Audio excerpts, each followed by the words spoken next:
Sir గతంలో మేనిఫెస్టోలో హామీలు చాలా తక్కువ ఇప్పుడుతో పోల్చుకుంటే, ఇప్పుడు చాలా ఎక్కువగానే ఇచ్చారు గతంతో పోల్చుకుంటే. సో మరి అవన్నీ నెరవేరుస్తారా? అది సాధ్యమేనా? పార్టీగతంగా మాట్లాడుకోవాలి, కొంతమంది బాధలు అవుతాయి, మనోభావాలు వీళ్ళ మనోభావాలు దెబ్బతింటూ ఉంటాయి. ఎన్నిసార్లు నాకు ఎంఐఎం పార్టీ, సిపిఐకి, సిపిఎంకి, కాంగ్రెస్కి, తెలంగాణ రాష్ట్రానికి, తెలుగుదేశానికి, వైకాపాకి, డిఎంకేకి అన్నిటికీ ముడి పెట్టారు. ఇక రిపబ్లికన్ పార్టీ, డెమోక్రాటిక్ అమెరికాల పార్టీలు పెట్టారు దిక్కుమాలి బ్యాచ్లు. ఒకటి చెప్తా ఉన్నాను, హామీలు అమలప్పుడు చంద్రబాబు నాయుడు గారు ఏమన్నారండి? ఈ 13,000 ఇస్తేనే, లేకపోతే వాలంటీర్కి 5,000 ఇస్తేనే, లేదంటే ఏదైనా కానీ ఏదైనా చెప్పని ఈ ఫ్రీలు ఇస్తూ ఉంటే శ్రీలంక అయిపోతుందని చెప్పి, వెంజువల్ అయిపోతుందని అందరూ అన్నారు కదా. వాలంటీర్లకు జగన్మోహన్ రెడ్డి గారు రూపాయి పెంచారా? 100% పెంచింది కూటమి హామీ. కానీ ఇప్పుడు కట్ చేసేస్తారు. దాన్ని స్ట్రీమ్లైన్ చేసి చాలామంది తీసేసే అవకాశం కనపడతా ఉంది. రెండోది, సచివాలయ ఉద్యోగులు తీయడానికి వీలేదు, ప్రభుత్వ ఉద్యోగుల వాళ్ళు.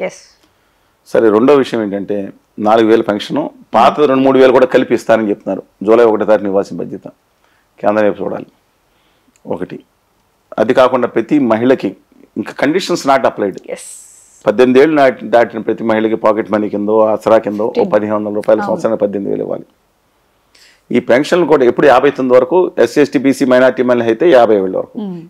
ఇప్పుడు ఈ పెన్షన్ వచ్చే వాళ్ళు కూడా 60 ఏళ్ళ నుంచి 50 ఏళ్ళు తగ్గిస్తున్నారు. ఎస్సీ ఎస్టీ బీసీ మైనార్టీలు వాళ్ళే దాదాపు 70% ఉన్నారు పాపులేషన్. అందువల్ల దీంతో పాటు 3 గ్యాస్ సిలిండర్లు, 4వదేమో ఎమ్మెల్యేలు కొంతమంది చేశారు. ఇక దాంతోపాటు ఉచిత బస్సు ప్రయాణం జిల్లా స్థాయిలో అనుకోవచ్చు. అక్కడ అందరూ దెబ్బలాట వేసుకుంటారు. బస్సు విశాఖపట్నం వరకు వెళ్తుంది అనుకోండి, సింహాచలం వాళ్ళు బయలుదేరి చెప్తున్నానండి మేము అన్నవరం వస్తున్నాం అన్నారు అనుకోండి, జిల్లా దగ్గర దింపేస్తే కుదరదు కదా. అక్కడ చిన్న చిన్న విషయాలు బట్టి రద్దుకోవచ్చు. ఇది ఎంతమంది పిల్లలు ఉన్నా సరే, ఇవన్నీ దీంతో పాటు ఇంకా కార్యక్రమాలు చాలా ఉన్నాయి. ఇవన్నీ చేయటం కొంచెం కష్టసాధ్యం. కానీ జగన్ గారు తను చేసింది అమలు చేసినప్పుడే ఓడించి ప్రజలు ఇది చేస్తే ఇంక మన కూడా ఓడిస్తారు, ఇది అనవసరం అనుకోడు కూడా వచ్చేది. కేస్ స్టడీ అయింది, ఇండియాలో కేస్ స్టడీ అయింది. నా అభిప్రాయం ప్రకారం బడ్జెట్ కోసం 70,000 కోట్లు అదనంగా దీన్ని ఖర్చు పెడుతున్నారని ఆ రోజు ఆరోపించిన నేపథ్యంలో ఇప్పుడు కొత్తగా పెట్టిందని ఇంకో 70,000, 80,000, 90,000 కోట్లు అవుతుందంట. అంటే 5 ఏళ్ళు ఎంత అవుతుందండి? 4 లక్షల కోట్లు. అమరావతి మాత్రం self finance project. I totally support Amaravati అండి. అమరావతి మహిళల మీద కానీ వాళ్ళు చేసిన దౌర్జన్యాలు కానీ క్రితం ప్రభుత్వం totally I'm against that. It is self financing project. I can explain you in detail. But సమాంతరంగా ఇచ్చాపటి నుంచి హిందూపురం కూడా డెవలప్ చేయాలని కోరుకుంటున్నాను. అమరావతి వరకు it will sustain, it may take some time, it will sustain. కానీ మిగతా విషయాల్లో మాత్రం చాలా కష్టం అవుతుంది. కేంద్ర ప్రభుత్వ సహకారం రావాలంటే ఖచ్చితంగా హోదా విభజన హామీలు తెచ్చుకుంటే కనుక అది సాధ్యమే. సాధ్యం అవున దుర్మార్గులు, దుష్టులు, నీచులు, నీచు అనే పదం వాడుతున్నా. ఆంధ్రప్రదేశ్కి విభజన హామీలు, ప్రత్యేక హోదా వద్దనే వాళ్ళు నీచుల కింద లెక్కవాళ్ళు. ఇవాళ కొత్తగా ఉత్తర భారతీయ జనతా పార్టీ బ్యాచ్ కథలు అల్లుతా ఉంది. ఈశాన్య రాష్ట్రాలకు ఇస్తున్నారు. మరి రాహుల్ గాంధీ గారు అధికారంలోకి వస్తే నేను మొట్టమొదటి సంతకం అన్నారు. అప్పుడు సాధ్యమైంది, ఎందుకు సాధ్యం అవదు? సాధ్యమైంది వదిలేసేయండి అని ఒక చెత్త బ్యాచ్ సలహా ఇస్తాం. విభజన హామీలు అవసరం లేదా? రాయలసీమ ఉత్తరాంధ్ర నిధులు అవసరం లేదా? ఎంత దుర్మార్గులండి వీళ్ళు! విషం కక్కుతున్నారు ఆంధ్రప్రదేశ్ మీద. ఇవాళ లోకేష్ గారు ఏం మాట్లాడారు? విభజన హామీల కోసం నేను ప్రయత్నిస్తాను అన్న సంతోషం, ఒక పాజిటివ్ ఆస్పెక్ట్. జనసేన నేత సత్య గారు కూడా నాతో మనం విభజన హామీలు, ప్రత్యేక హోదా మీద ఒక అఖిలపక్ష కమిటీ ఏమని ప్రభుత్వాన్ని చేద్దాం, అందరం కలిసి వెళ్ళాలండి అని చెప్పారు. పాజిటివ్ అప్రోచ్ ఇది. అందువలన పోలవరం ఇంతకుముందు చెప్పాను కదండి, అందువలన పోలవరం నిర్మాణం అందులో కొంతమంది దూర్తులు బయలుదేరి, ఏదే చెప్పాను కదా, దూర్తులు బయలుదేరి కేంద్ర ప్రభుత్వం నిధుల ఉత్తర భారతీయ జనతా పార్టీకి కార్యకర్తలు అనుకుంటా, వాళ్ళు తెలియదు వాళ్ళు ఎవరో, వాళ్ళు మాట్లాడతా పోలవరంకి రిహాబిలేషన్ రీసెటిల్మెంటే ముఖ్యమండి. రాతి మట్టి కట్టడం పెద్ద ఖర్చు అవుతాం, ఒక 5,000 కోట్లు పెడితే రాతి మట్టి అయిపోయింది ప్రాజెక్ట్ అంటే. అది అంతా మోసం చేయడానికి కుట్ర. దయచేసి అండర్లైన్ చేసుకోండి దీన్ని. కొంతమంది బయలుదేరు ఉత్తర భారతీయ జనతా పార్టీకి సంబంధించిన వాళ్ళు బయలుదేరి వచ్చి రాతి కట్టకి నిధులు ఇచ్చాం, 5,000, 7,000 కోట్లు అయిపోయింది అంటారు. కాదు, 150 అడుగులు నిధులో నీళ్లు నిలబెట్టాలంటే, దాని నుంచి ఫుల్ లెవెల్స్లో లెఫ్ట్ అండ్ రైట్ కెనాల్స్కి వెళ్ళాలంటే, 900 మెగావాట్ల పవర్ తిరగాలంటే రిహాబిలేషన్ రీసెటిల్మెంట్ వాళ్ళకి ఇవ్వాలి. వాళ్ళకి ముంచేసి ఇవ్వటం కాదండి వాళ్ళ. అందువల్ల అది చేయటం ముఖ్యం అన్నిటికన్నా. అది కేంద్ర ప్రభుత్వం 100% చేయాలి. ఆ ఉత్తర భారతీయ జనతా పార్టీ అంటారు పొళ్ళోడు కొట్టి ప్రజల దగ్గర వసూలు చేయండి, ఆంధ్ర వాళ్ళ దగ్గర వసూలు చేయండి అనే దుర్మార్గమైన కుట్ర తెగబడితే ఆంధ్రాకి ద్రోహులు వాళ్ళగా భావిస్తున్నాను నేను, దయచేసి. అందువల్ల అలాంటి హామీలు కేంద్ర ప్రభుత్వం సహకారం అవసరం. నేను గొడవ పెట్టుకోవాలని కోరుకోవట్లేదు. మంచి జరుగుతుంది కాబట్టి వచ్చే నెల, 15 నెలలు, 2 నెలలు, 3 నెలలు ఆయన మీద వెయిట్ చేస్తాం. మేము సూచిస్తున్నాం, విన్నవిస్తాం చంద్రబాబు గారికి. దయచేసి హంబుల్గా ఇది సాధించండి. ఉద్యమాలు ఇప్పుడు మేము చేయము, తర్వాత చేస్తాం. ఏమైనా సాధించలేకపోతే తర్వాత మాట్లాడతాం. పూర్తిగా వాళ్ళ రాష్ట్ర ప్రభుత్వానికి సహకారం అందించాల్సిన అవసరం ఉంది అందరూ కూడా ఈ సమయంలో. డెఫినెట్గా ప్రతిపక్షం కూడా నేను జగన్మోహన్ రెడ్డి గారు కూడా విజ్ఞప్తి చేస్తున్నా, మీరు మీ ప్రతిపక్షం కూడా ఇవాళ అఖిలపక్షం వేస్తే సహకరించండి. ఆ రోజు సార్ మీరు సహకరించి ఇవాళ ముందుకు ప్రాధాన్యంలో తీసుకెళ్తాం. హామీల అమలు అనేది కష్టసాధ్యమైనా సరే అభివృద్ధి మీద కూడా దృష్టి పెట్టమని చెప్పి కోరుతా ఉన్నాను. సో ఒకవేళ అమల్లోకి చేయాలని ఒక్క పార్టీకైనా ఆలోచన ఉంటే ఈ 3 పార్టీలు ఒక బాట మీద వెళ్తాయి అంటే ఒక ఆలోచన అంటే చంద్రబాబు గారి ఆలోచన మీద ఈ 2 పార్టీలు కూడా ఏకీభవిస్తాయి. ఇంకే పార్టీలు లేవా ఆంధ్రప్రదేశ్లో? సిపిఐ వామపక్ష పార్టీలు లేవా? అంటే ప్రజల కోసం పోరాడే పార్టీలు ఖచ్చితంగా ఉన్నాయి అక్కడ. కాంగ్రెస్ పార్టీ కూడా వైఎస్ఆర్ తెలంగాణ పార్టీ మాజీ అధ్యక్షులు షర్మిల గారి నేతృత్వంలో ఒకటి ఉంది కదా పార్టీ. మరి అందరూ తిరుగుబాటు చేశారు, ఒక ఎంత పార్టీని ఇబ్బంది పెట్టారు, అసలు ఎన్డీఏతో కుమ్ముకైపోయారని ఆరోపణలు ఉన్నాయి. అసలే పక్కన పెడదాం. అందులో అద్భుతమైన నాయకులు ఉన్నారు కాంగ్రెస్ పార్టీలో. రాహుల్ గాంధీ ఈ విషయంలో మాత్రం రాహుల్ గాంధీ గారికి ఆంధ్రప్రదేశ్ ప్రత్యేక హోదా మాత్రం ఆ విషయంలో సెలెక్ట్ చేయాల్సింది.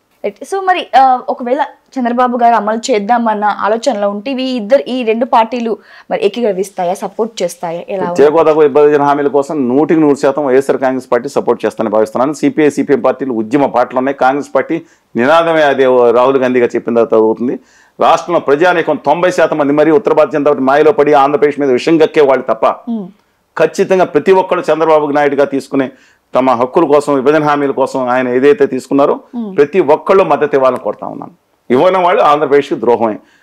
వాళ్ళు దొంగ కబుర్లు చెప్పేవాళ్ళు, ఇది అక్కర్లేదని అటు ఇటు ఆడేవాళ్ళు మాత్రం ఆంధ్రప్రదేశ్కి అన్యాయం చేసేవాళ్ళు కానీ భావిస్తున్నాను.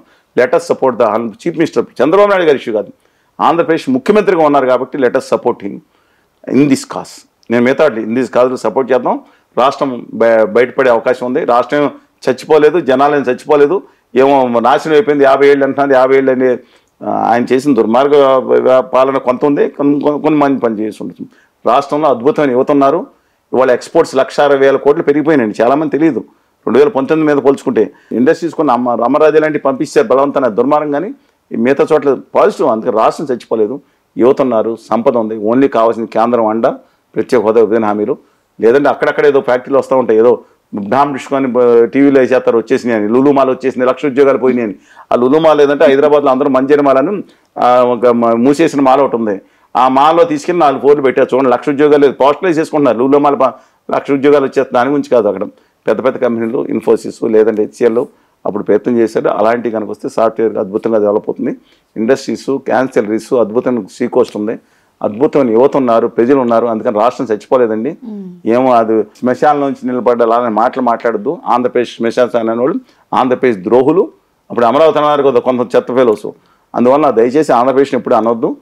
జీవం ఉన్న ప్రాంతం కాకపోతే అన్యాయం చేసింది కేంద్రం, దాన్ని ఆదుకోవాలని కోరు. టీడీపీకి సొంతంగానే ఒక మ్యాజిక్ ఫిగర్ ఉంది కాబట్టి జనసేన బీజేపీ చంద్రబాబు అడిగిన పని చేస్తారా? తెలుగుదేశం పార్టీకి సింగిల్ లార్జెస్ట్ పార్టీగా కాకుండా అబ్సల్యూట్ మెజార్టీ ఉంది, 2/3 మెజార్టీ ఉంది. 2/3 మెజార్టీ అంటారు దానికి. సవరణ ఏ చేయాలన్నా 2/3 మెజార్టీతో చేసే వాళ్ళకు ఉంది. అందుకని వాళ్ళు చేయొచ్చు. బట్ కళ్యాణ్ గారు కూడా అర్థం చేసుకుంటారు అనుకుంటున్నాను. ఎందుకంటే ఆయన పట్ల రాష్ట్రంలో ప్రజలకు ఏదో ఒకటి చేయాలనే ఒక మంచి తపనను వ్యక్తిగానే భావిస్తానని. కానీ దిక్కుమాలిన అడ్వైజర్లు ఎవరున్నారు? ఉత్తర భారతీయ జనతా పార్టీ ఢిల్లీ బ్యాచ్ ఆయన మైండ్ పొల్యూట్ చేయడానికి చూస్తున్నారు. ఆంధ్రప్రదేశ్కి పాచిపనులు ఇచ్చి నమ్మక ద్రోహం నైవంచం చేశారు. మేము ఉద్యమం ఆ రోజు చేసాం, అంతకుమించి ఉధృతంగా 2019 తర్వాత చేసిన మేజర్మెంట్ చూపించలేదు. అందువల్ల వారు ఆ రోజు పాచిపోయిన ఇంకా ఆయన చెప్పిన కాడి నుంచి 2016 అక్టోబర్ నవంబర్ నుంచి ఇంకా మోసం చేశారు. కేంద్ర ప్రభుత్వం నైవంచం చేశారు, ఆయసముద్ర ద్రోహం చేశారు.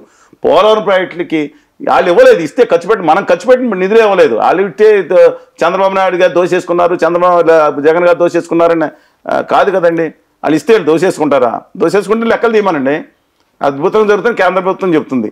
అందువల్ల దయచేసి కళ్యాణ్ బాబు గారు కూడా పాజిటివ్గా తీసుకుని కేంద్రం చేసే మోసాల మీద, అన్యాయం మీద, చేసిన అన్యాయాలని 9 ఏళ్ల నుంచి ప్రధాన బడ్జెట్లో పెట్టిన మోసాన్ని సవరించాలని, రాయలసీమ ఉత్తరాంధ్ర న్యాయం చేయాలని, రిహాబిలిటేషన్ రీసెటిల్మెంట్ పూర్తిగా రూపాయికి 100% కేంద్ర ప్రభుత్వం సాధించాలని, అమరావతి నిర్మాణానికి సహకరించాలని ఇవన్నీ కోరదాం. బట్ ఆయన కూడా పాజిటివ్గా, ఎందుకంటే పాజిటివ్ యాటిట్యూడ్ అని మనిషిగానే భావిస్తున్నాను.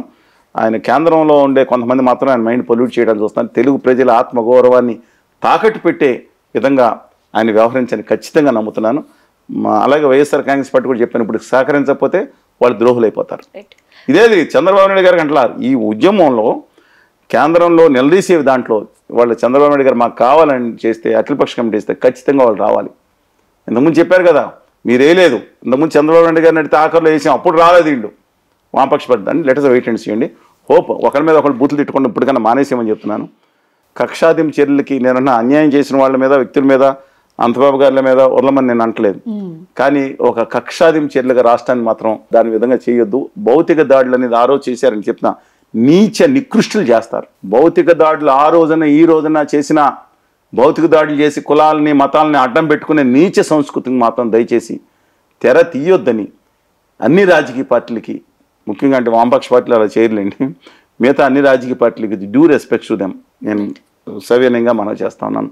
రాష్ట్రం చాలా ఇబ్బంది జరిగింది, లీగల్గా చర్య తీసుకుంటాం వేరు, కానీ ఇలాంటి భౌతిక దాడులకు మాత్రం పాల్పడద్దు. చావలేని చచ్చిన వాళ్ళే ఒక భౌతిక దాడులు పెట్టి దాన్ని నాటకం ఆడతాను చూస్తారు. దయచేసి ఆ పని చేయొద్దు అనుకోండి. సో బీజేపీతో పొత్తు పెట్టుకోవడం చాలా నష్టపోయినని చెప్పిన పవన్ కళ్యాణ్ 21 సీట్లు గెలిచినా కూడా కేంద్ర క్యాబినెట్లో ఎందుకని మరి చోటు దక్కించుకోలేకపోయారు? మీరు రాంగ్ నెంబర్ డైల్ చేశారు. వారి నెంబర్ నాది, మీరు వారితో మాట్లాడే విషయాలు నా విషయాలు కాదండి. కొంతమంది ఆంధ్రప్రదేశ్ వ్యతిరేకులు ఒక్క మాటలు నమ్మి ఆయన ఉత్తర భారతీయ జనతా పార్టీతో పొత్తు పెట్టించారని ఇప్పటికే నమ్ముతున్నా.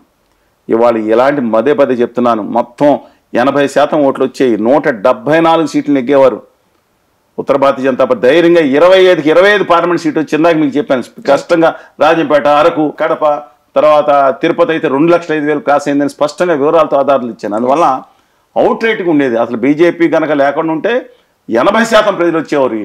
అవి చీఫ్ సెక్రటరీ కాదు, జగన్ గారు 500 రకాల ఆర్మీలు దింపినా సరే ఎట్టి పరిస్థితులు ఉపయోగం ఉండేది కదా. ఆయన కూడా అర్థమై ఉంటుందండి. అందువల్ల ఇవాళ మెజార్టీ ఓట్లు బైరాటీ ఓట్లు పడినాయి ఆయనకి. అందువల్ల లెటర్స్ వెయిట్ అండి. బట్ జగన్ ఒకటే, మాంజీ గారికి హిందుస్థాన్ వికాస్ మంచి పార్టీకి ఒకే ఒక సీట్ ఉంది. ఆయన కేంద్ర మంత్రి క్యాబినెట్ హోదా ఇచ్చారు. జేడీఎస్కి 2 ఉన్నాయి. ఆయనకి ముఖ్యమైన పరిశ్రమల శాఖ ఇచ్చారు. కళ్యాణ్ బాబు గారికి 2 ఉన్నాయి. అందులో బాలసారు గారు సీనియర్ మోస్ట్. ఎందుకో లేదు నాకు తెలియదు, వారిని అడగాలి. వారిని నమ్మి వారు ప్రగాఢంగా విశ్వసించి మోడీ గారి కాళ్ళకి నమస్కారం పెడుతున్నారు కాబట్టి వారిని అడగాలి. ఆయన ఏం కాదు.